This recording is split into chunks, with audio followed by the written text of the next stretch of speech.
Hello everyone, I'm Vicky and I'm super excited for this new video and just new series in general.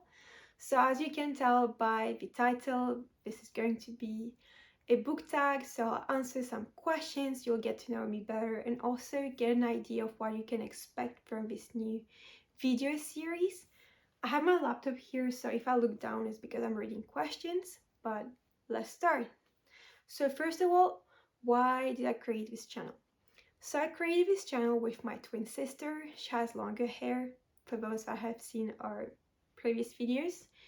And we just share a little bit of everything from vlogs to hairstyle ideas to talks about skincare and makeup.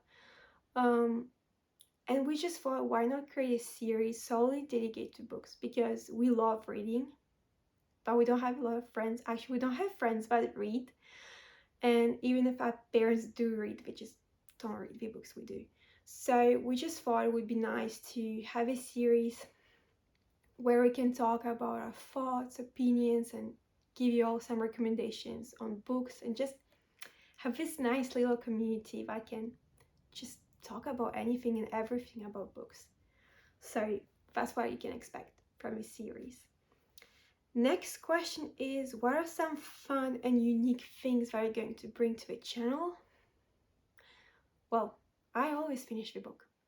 No matter how bad it is, how boring it is, and how much I just want to erase it from my memory, I still finish it. And there are two main reasons for that. The first one is out of pity, not pain.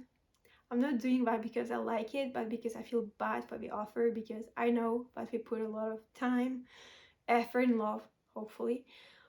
But I finish it for them. It's not like they'll know that, but I do that for them. The second reason is, like, if I don't like a book, I want to be able to fully say why I don't like it.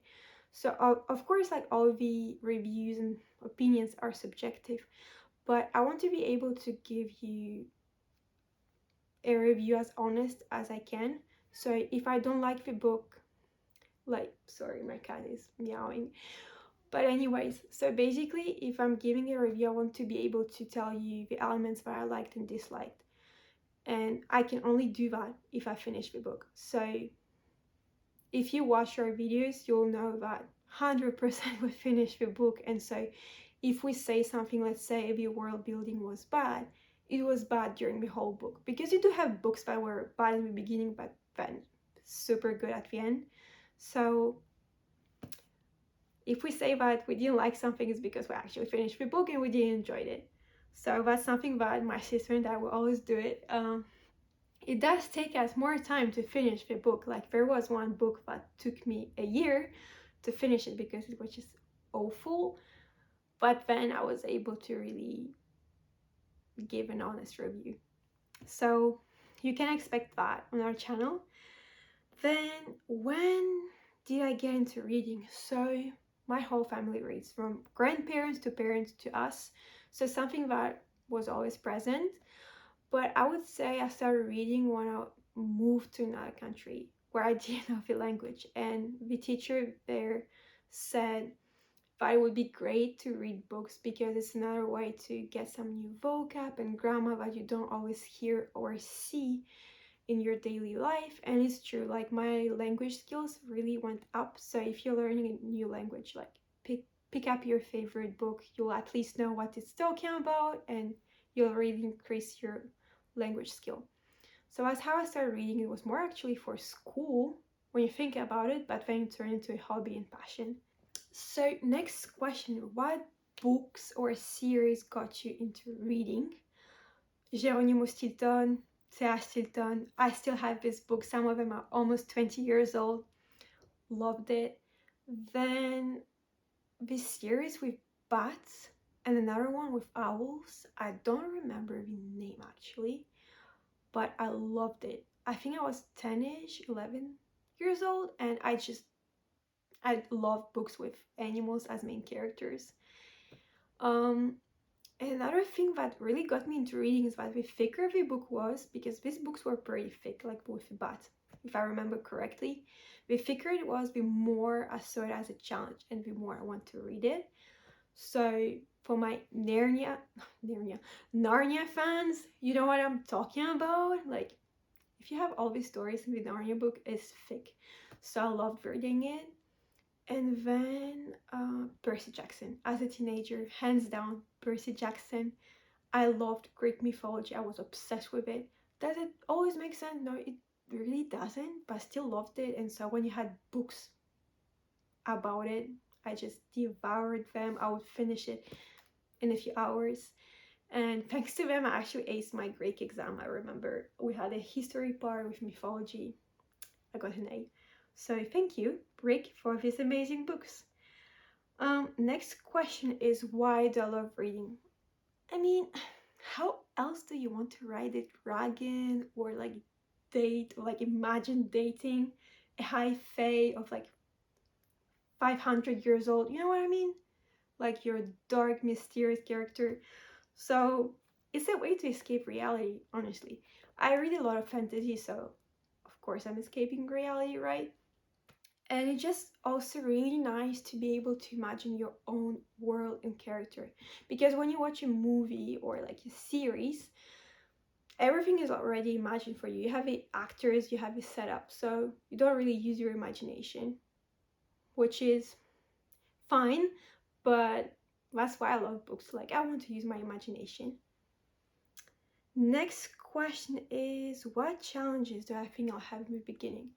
I'm pretty consistent with like creating content, but I hope that I'll stay consistent with reading, because it's not that I read depending on my mood. It's more about how much energy I have that day. Because when I read, I want to be fully immersed in the book. As I said, I love imagining all the, setups and like world building and stuff. So I really need to be energized to read it. So I think my challenge would be to keep up with my energy level and stay consistent with that. But no worries, it will be fine. Next question is, where do you read? I pretty much read anywhere as long as it's quiet. But what I mean by quiet is that you don't have my friends or family around, because I'm sure, but like 99% of the time they're talking about some sort of tea. And of course, I want to listen to it, so I want to focus on my book. But let's say if I'm sitting in a cafe and I don't know anyone, I don't really care what we're talking about, so I'll focus on my book. But usually on a regular basis, I read in my room, on my bed, on my desk, not on my desk, at my desk. So yeah, because it's usually quiet and I have more privacy. I do read in trains and also planes, never in the car because I get motion sickness, which usually doesn't happen if I don't read.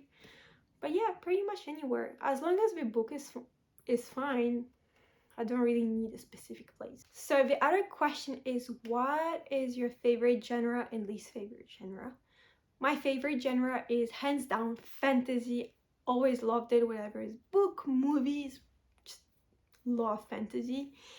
And what I mean by fantasy is like with like magic systems, like swords and like bows and stuff like that, with dragons, fae, fairies, wizard, witches, like kind of like Lord of the Rings vibe, I would say, or like Witcher. Love it. I'm not a huge fan of vampires, werewolves. I mean, did I watch Vampire Diaries? Of course. Did I watch it for a plot? No. Did I watch it for the cast? Yes. But yeah, generally speaking, fantasy. I used to read a lot of like crime novels, but now it's more fantasy. But I think you'll still see a lot of crime novels and like psychological thrillers, because as I mentioned, our family has really different taste in terms of genre, but something we always like come together and like all read the same book are like psychological thrillers and like crime books. So I think I'll give you guys a lot of recommendations because some of them are just so good. I think you'll enjoy it a lot.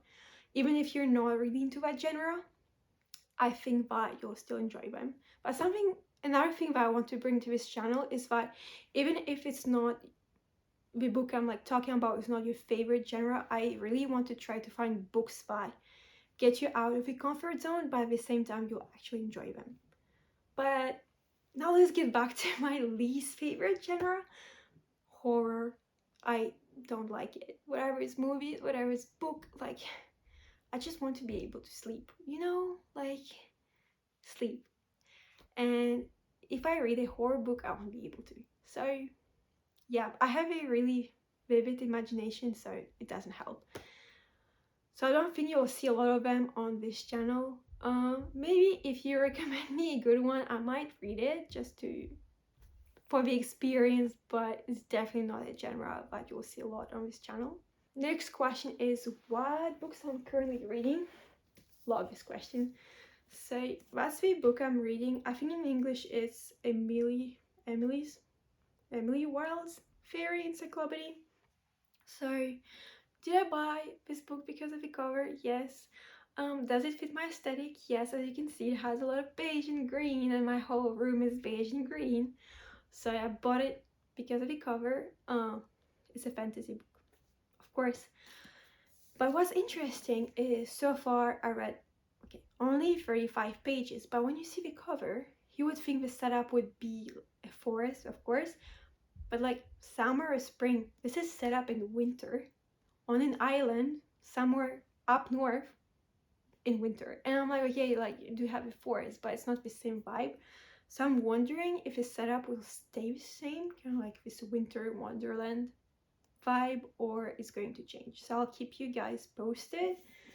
But so far I really like the writing, honestly.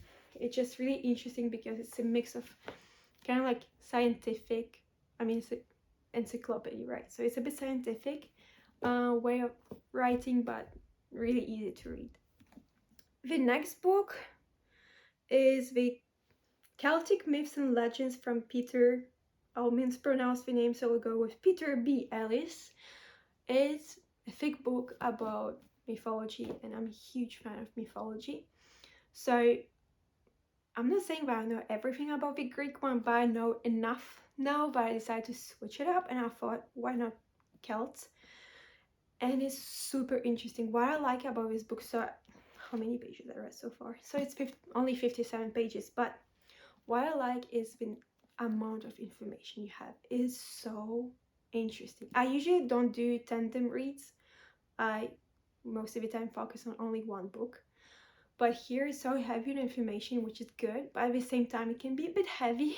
So I, dilute it with Emily. But anyways, this structure is amazing. So if you're into mythology, I would really recommend the book because of the structure so far. I can even show you in the preface, like table of content. Like you always have a preface, like of a certain location, let's say Ireland, and then you have mythology related to Ireland. Then you have the Isle of Man preface, and you have mythology related to the Isle of Man. Then you have Scotland preface, and mythology related to Scotland, etc., etc. And what's interesting, what I mean by preface, is that they give you a background, the history of that place, so you can better understand the myths. Is something that I appreciate a lot because not a lot of books do that. So sometimes it's a little bit hard to understand fully the myth because you don't really know the context to it. But yeah, here's amazing. So I'm really excited to finish it. I'll definitely finish it this month. I mean, maybe not this month since April is almost done, but in May. And then my last 5-star read is ACOTAR. I know for some of you guys, you read already the whole series. I'm new to it. I'm just getting back into the reading game because I was so busy with college and work. I didn't have time to read. So ACOTAR, you can tell. Here it is. I'm a huge Beauty and the Beast fan. So this book is actually retelling. Maybe the last 100 pages, it turns into its own story. But before that, hands down, Beauty and the Beast retelling. And I was all for it. I loved it. I'll give you a more detailed review about the book in another video, but I just really liked the writing style. I know some people told me it's really fast-paced. I didn't think it was fast-paced. What I thought it was medium pace, but the writing style was so smooth that it made the reading easier. So I think that's why people thought it was fast-paced, because it really isn't. It's medium. But yeah, I think Sarah J. Maas has a beautiful way of writing this book. So I'm really excited for the second one. This concludes the book tag. I hope that you liked this video. Let's connect with each other, and I'm super excited to talk more about books. So see you all soon. Bye!